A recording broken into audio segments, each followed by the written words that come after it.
Celebramos a Ascensão do Senhor neste domingo, este que deveria ser o 7º domingo do tempo comum, do tempo da Páscoa, desculpe, mas a igreja sempre transfere a solenidade da Ascensão, que pelo calendário universal da igreja teria sido na quinta-feira passada. A igreja sempre transfere para o domingo para que os fiéis possam celebrar. A igreja no Brasil faz isso porque nós não temos feriado, né? Se o nosso país fosse mais católico, né, nós talvez teríamos um feriado para a Ascensão do Senhor também, né? O povo já reclama de tanto feriado, né? Enfim, a gente precisa desses feriados para guardar, né? Para esses dias de guarda, né? Então, os feriados católicos são importantes para nós por isso. Não é simplesmente um dia para a gente ficar de folga em casa, né? Mas para a gente, de fato, dar a Deus o que é de Deus. Dito isto, nós celebramos a Ascensão do Senhor e o que isso significa para nós. Veja, nós celebramos a subida do Senhor aos céus, nosso Senhor Jesus Cristo. Quem é nosso Senhor Jesus Cristo? Nosso Senhor Jesus Cristo é verdadeiro homem e verdadeiro Deus. Então, é a segunda pessoa da Santíssima Trindade, né? Lembremos, às vezes nós quase temos que falar isso aqui, né? Entendam, né? Que a gente tem que ficar dizendo o óbvio, que hoje em dia a gente tem que dizer o óbvio, né? Às vezes o óbvio não está sendo bem entendido. Então a gente tem que partir das coisas bem básicas, como por exemplo, né? Nós cremos em um Deus que é uno e trino, né? Então é um só Deus em 3 pessoas, o Pai, o Filho e o Espírito Santo. 3 pessoas em um só Deus Todo-Poderoso. Essa segunda pessoa da Santíssima Trindade, né, chamado de Filho, ou também chamado de Verbo eterno do Pai, essa segunda pessoa assumiu uma natureza humana no seio da Virgem Maria, pelo poder do Espírito Santo. Então essa segunda pessoa da Santíssima Trindade tem uma natureza humana. O que é uma natureza humana? Corpo e alma. Quando nós celebrarmos o Sagrado Coração de Jesus, daqui a umas semanas, nós vamos celebrar o quê? Né? Exatamente essa parte mais íntima da alma de Cristo, né? Da alma humana de Deus, olha só. Então, verdadeiro homem e verdadeiro Deus. Ou seja, Deus assume a natureza humana. Isso é grandioso demais. É por isso que talvez esse padre aí da internet, né, gastou uns 40 minutos tentando explicar isso tudo, né? Porque é algo grandioso demais para a gente entender em 5 minutinhos, né? E não vai entender também em 40 minutos, mas a gente se esforça, né? Eu não vou fazer um vídeo de 40 minutos, pode ficar tranquilos, né? Mas veja, né? Essa natureza humana, né, do Senhor, ela é um instrumento da nossa salvação. É por ela que nós recebemos todas as graças. Quando você foi batizado, você foi unido a essa natureza humana de Deus. Ou seja, você passou a fazer parte do corpo de Cristo, que é a igreja. Então, uma vez que você faz parte deste corpo, tudo que esse corpo recebe, você recebe também. Entendeu? Quase tudo, praticamente tudo, né? E no Cristo tem uma coisa chamada graça capital, que é a graça própria do Cristo cabeça. Mas vamos esquecer esses termos teológicos agora, né?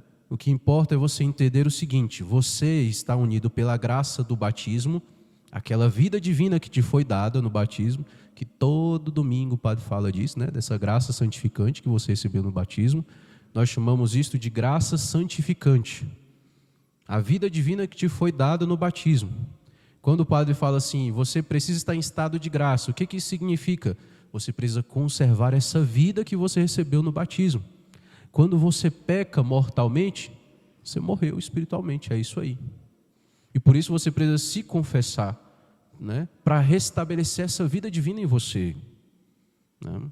Então, quando você está nesse estado de graça, você está completamente unido a esse Cristo, a nosso Senhor. Então você faz parte desse corpo místico que é a igreja. Porque é importante você entender isso, você já vai entender. Vamos lá, né? Então você está unido a isto pela graça do batismo. Você está unido a Cristo, né? Então, essa união, nós chamamos de união hipostática, não precisa decorar esses nomes, é importante você saber o seguinte: a natureza divina, né, Deus assumiu a natureza humana, então essa natureza divina está unida à natureza humana em Jesus Cristo, corpo e alma humanos. Então Deus tem, né, um corpo e uma alma humana. Por que que Ele fez isso? Porque Ele quis nos amar com um coração humano, porque Ele quis nos amar desse jeito, né? Então é isso que nós vamos celebrar quando nós celebrarmos o Sagrado Coração de Jesus. Deus que nos ama até mesmo com um coração humano, né? Com a ternura e um carinho humano, né? Mas claro, perfeitíssimo, né? Porque afinal é Deus. Então, né, você está unido a esse corpo de Cristo. Você faz parte desse corpo de Cristo, aliás, né?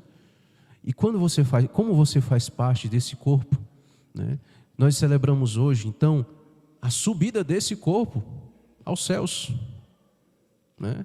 Você está unido a esse corpo. E nós celebramos a subida desse corpo aos céus. Quando o Filho volta, vamos dizer assim, nosso Senhor Jesus Cristo sobe aos céus, penetra no céu, né, até o mais alto dos céus, onde está sentado à direita de Deus Pai, como nós rezamos no nosso credo. O que isso significa? Significa que Ele está estável, né? É estável, Ele está à direita, ou seja, está à direita.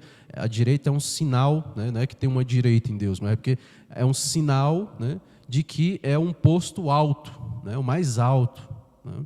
Então Ele está acima de todos os anjos. Seu anjo da guarda, ele é muito mais perfeito do que você, muito mais inteligente, uma vontade muito mais forte que a sua. No céu, você provavelmente, não, desculpa dizer desse jeito, mas provavelmente você não vai ter maior glória do que seu anjo da guarda, né? Eu espero que sim, seria muito bom, né? Porque para você ter uma glória maior que seu anjo, você precisa ter amado muito. Então eu desejo, de fato, que você tenha uma glória maior do que seu anjo da guarda. Mas eu acho difícil isso acontecer, né? Porque os anjos são muito mais perfeitos do que nós. O que o senhor está falando dos anjos agora, padre? O senhor está variando aí. Não, você vai entender, é para você entender as dimensões. As dimensões, sabe? Seu anjo da guarda é muito mais perfeito do que você. Acima do seu anjo da guarda, você tem os arcanjos. Acima dos arcanjos, né, você tem potestades, principados, tronos, dominações, né? Depois, querubins, serafins, o mais alto. Acima dos serafins, né, você tem santos como São José e Nossa Senhora. Aí você junta a glória desses anjos e desses santos todos, não dá a glória de Nossa Senhora. Aí, né, você ouve lá no Tratado da Verdadeira Devoção de São Luís Maria Griot de Montfort, nome grande, né? Você vê lá São Luís falando de Nossa Senhora daquele jeito todo, né? Junta a glória de todos os anjos e santos juntos assim, e não dá as glórias de Nossa Senhora. Por quê? Porque Nossa Senhora amou mais do que todos eles juntos. Amou mais o Senhor do que todos eles juntos.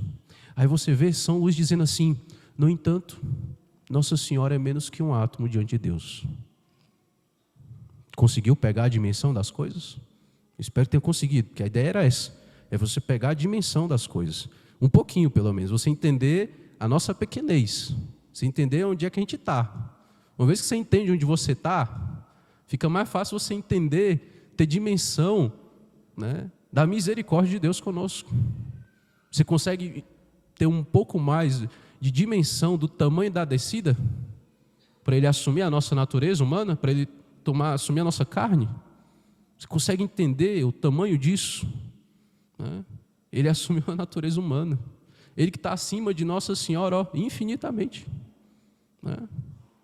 Porque Ele é o ser perfeitíssimo, sumamente bom e digno de ser amado. E esse Deus assumiu a natureza humana e fez com que você, né, se unisse a Ele através da graça do seu batismo. E essa vida divina, esse Deus, foi comunicada a você no seu batismo.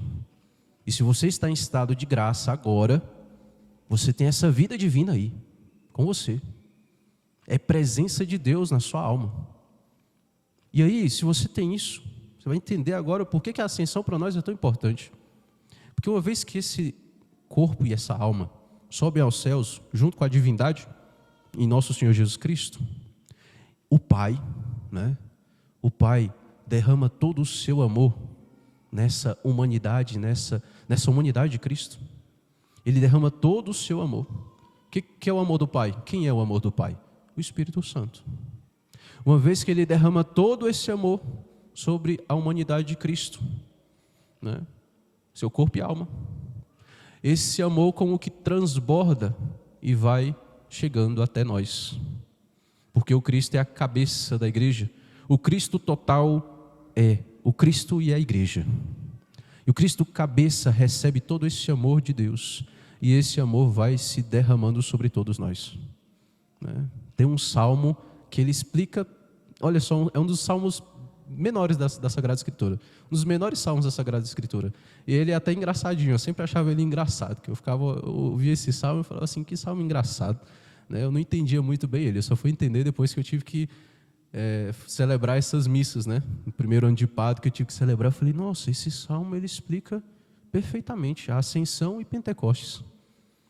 O que esse salmo diz? Ele diz assim: como é bom, como é suave os irmãos viverem juntos bem unidos. É como óleo perfumado, né, que desce, que é derramado sobre a cabeça e vai descendo até a barba de Arão, até a orla do seu manto, né, até a pontinha, até a orla do manto. O que esse salmo explica da ascensão em Pentecostes, padre? Vamos lá. Olha só, quem é que derrama esse óleo? É o Pai, né? O óleo simboliza o quê? Né? Quando nós crismamos, quando nós ungimos alguém com óleo, o óleo é sinal, exatamente, é um sinal sacramental para que a pessoa receba o Espírito Santo. Então o óleo é sinal do Espírito, o amor derramado, né? A cabeça, quem é? A cabeça é o próprio Cristo. E o corpo é a igreja inteira. Então, né, como é bom, como é suave, né, os irmãos verem juntos bem unidos. Quando nós estamos unidos em comunhão, nós recebemos esse Espírito. E nós recebemos esse Espírito por quê? Porque o Pai derramou todo o seu amor. Tu és o meu filho muito amado, em ti me comprazo. Tu és o meu filho muito amado, em ti ponho todo o meu bem-querer, né? Ou seja, o Pai derramou o seu amor sobre o Cristo cabeça. E esse óleo, que é o Espírito Santo, esse amor, ele vai escorrendo, vai descendo pela barba, né? E vai até a orla do manto, ou seja, até a pontinha. Até o último membro da igreja, até o mais novo membro da igreja. Hoje mesmo nós fizemos um batizado na missa das 10, né? Então a Maria Bernadette, né, acho que tem nem 2 semanas de nascida, né? Graças a Deus os pais têm consciência que precisa batizar os filhos logo, né? Graças a Deus, né? Aí, então esse óleo ele é derramado, esse Espírito Santo é derramado sobre todos. Então o Senhor sobe aos céus para que o Pai derrame todo o seu amor sobre essa humanidade dele. E como nós estamos unidos a essa humanidade, esse corpo, somos membros desse corpo, esse Espírito Santo, que é o amor de Deus, ele se derrama sobre nós. Pronto, se lembrar desse salmo, você vai entender a ascensão e Pentecostes. Pelo menos uma parte, né, desse mistério, porque ele não explica tudo, obviamente, né? Isso é muito, a ascensão e Pentecostes vai muito além disso. Mas a gente pode ficar por aqui, né? Nesse ano, né? Nesse ano a gente pode parar por aqui, né? Ano que vem a gente explica um pouquinho mais, aprofunda um pouco mais, né? Mas para a gente entender, né, quão grandioso é isto. E nós recebemos o Espírito Santo para quê? Né? Para que o próprio Cristo permaneça conosco. O Senhor sobe aos céus, mas Ele permanece conosco de 2 maneiras. Na Eucaristia, de maneira eminente, presença real, mas também no seu coração, através dessa graça batismal que você recebeu, né? Essa vida de Cristo comunicada a você. Então conserva essa vida, não cai em pecado mortal não, né? Por isso que São Domingos Sávio dizia, antes morrer que pecar. Era um menino, por isso que ele morreu novo, né? O pessoal sempre brinca, faz essa brincadeira, né? São Domingos Sávio morreu logo porque ele dizia isso, antes morrer que pecar. Aí Deus deu um jeito de levar ele logo para ele não pecar, né? Foi isso, né?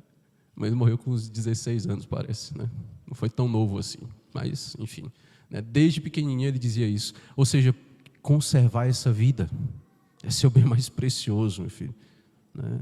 Importa que você conserve isso, porque se você morre, né, E você vai morrer, né? Precisa dizer isso, né? Para as pessoas hoje em dia, se a gente não fala, as pessoas acham que elas vão viver para sempre. E quando a gente fala isso, as pessoas, pá, não fala de morte não, que isso atrai gente, atrai esse negócio. Isso é superstição, viu, gente? Esse negócio aí. Não pode falar de morte, que senão atrai. Isso é superstição. Não se preocupe. Você falando ou não, ela vai chegar. Né? Padre, eu não gosto de pensar nisso. Isso é um problema. Né? Porque você deve se preparar para essa hora. Se você não pensa nisso, você não se prepara. Né? Então não é ficar neurótico, meu Deus do céu, será que vai ser hoje que eu vou morrer? Não, não é isso. Né? Mas é você entender que seu tempo é limitado e que você tem esse momento presente agora para amar o Senhor, para crescer em caridade. Você tem esse momento agora, essa Santa Missa agora, esse sermão mais longo, demorado do Padre. É agora que você tem, é esse momento que você tem para amar Deus. O passado já não existe, o futuro ainda não é. Você tem agora, momento presente. Você não sabe quando é que vai ser sua hora. E por isso você precisa estar nessa vigilância, conservando essa vida divina que te foi dada. Essa presença de Cristo em você, que te foi dado no batismo. Por isso, então, nós rezamos essa novena de Pentecostes para que esse Espírito Santo que foi derramado nos nossos corações, a gente reza, a gente pede o Espírito Santo, não é porque a gente não tem o Espírito Santo, a gente tem o Espírito Santo, está em nós. A gente reza pedindo para que a gente seja mais dócil a esse Espírito, para que a gente seja dócil a esse Espírito. Assim como os apóstolos eram, nós acompanhamos durante esse tempo todo, do tempo pascal, os apóstolos sendo impelidos pelo Espírito Santo. O Espírito Santo vira e fala para eles, olha, separa para mim Paulo e Barnabé. O Espírito Santo fala com eles. Assim como Jesus falava, olha, Saulo, Saulo, por que me persegues? O Espírito Santo fala. Então, veja, nós precisamos pedir o Espírito Santo, nós já temos o Espírito em nós, mas nós pedimos para que nós sejamos dóceis a esse Espírito. E uma vez que nós morremos nesse estado de graça, nós estamos salvos, vamos para o céu. Talvez passe no purgatório, que ainda deve ter muito apego às coisas desse mundo, para purificar o coração disso. Mas está salvo, se morreu nesse estado de graça, está salvo, é isso que importa. Eu falava ontem para os catequizanos na missa das 10 horas da manhã, no sábado.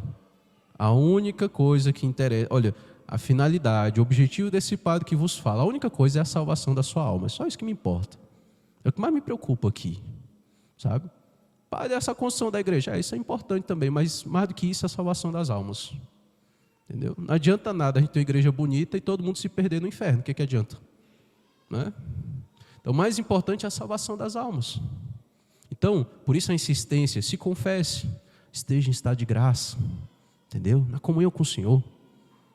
E aí, quando chegar a sua hora, quando chegar a minha hora, nós vamos então cantar eternamente a misericórdia de Deus no céu. Nós vamos ver esses mistérios, e vamos entender muito mais do que se o padre gastasse 40 minutos tentando explicar para você. Você vai entender muito melhor, Você vai entender muito mais e você vai ver o quanto o Senhor te amou.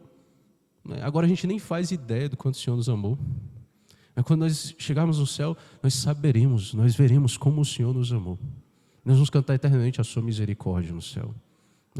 E espero que nós nos encontremos todos no céu. Eu desejo de todo padre que encontre sua comunidade no céu. Vai chegar a nossa hora. Então, a gente precisa entender que nós vivemos essa vida. Nossa vida verdadeira está escondida em Deus, diz São Paulo. Está escondida em Cristo. Então, nós precisamos desse olhar para as coisas do alto. Não fiquemos vivendo uma religião horizontal. Hoje em dia se prega uma religião horizontal, onde a gente fala assim de amor, de estarmos unidos, isso é bom, mas para quê? Para tentar achar uma espécie de paraíso nessa terra. Gente, os comunistas prometem um paraíso nessa terra, eles tentam fazer isso. Isso é uma ilusão tão grande. Eu brincava hoje na missa das 10 horas. Isso ilude mais que a morena, O povo gosta de brincar, tem uma expressão assim, dos jovens aí, Isso ilude mais que a morena. Moço, isso ilude demais, é ilusão demais. Não, nós vamos acabar com as guerras. É claro que a gente não quer guerra. É lógico que a gente quer paz, lógico que a gente quer que essa guerra na Ucrânia acabe. Alguns já até esqueceram que está acontecendo essa guerra, né? Mas, gente, a gente briga com o outro porque o outro não me deu bom dia. Sério. É muita falta de realismo. Você pensar, né, que nós vamos cessar. Não vai, entendeu? Quem nos salva é o Senhor. Quem nos dá a verdadeira felicidade e o paraíso verdadeiro é Deus, né? Então, volvamos que o nosso coração esteja no alto. É o que nós dizemos, corações ao alto. E o que o povo responde? O nosso coração está em Deus. É isso, né? Então, nós trabalhamos nessa vida, né? Os anjos aparecem lá para os apóstolos e dizem: ei, por que vocês estão olhando para o céu aí, para esse céu? Né? Esse Cristo que subiu, ele vai voltar. A próxima vez que ele voltar, ele vai vir para julgar e botar tudo em ordem, né? Os anjos estão dizendo assim: tudo bem, né? Vocês estão aí admirados de Jesus subir aos céus, agora vamos trabalhar, né? Os anjos estão dizendo para os apóstolos assim: agora vamos trabalhar, né? Então, a nossa fé, nossa esperança no céu, ela nos impele a trabalhar, né, nessa vida. E não ficar parado esperando, né? Não é assim a espera do cristão. Então, trabalhemos, né? Trabalhemos pelo pão, né, que não perece, como dizia o Senhor, o pão do céu. Louvado seja nosso Senhor Jesus Cristo. Creio em Deus Pai.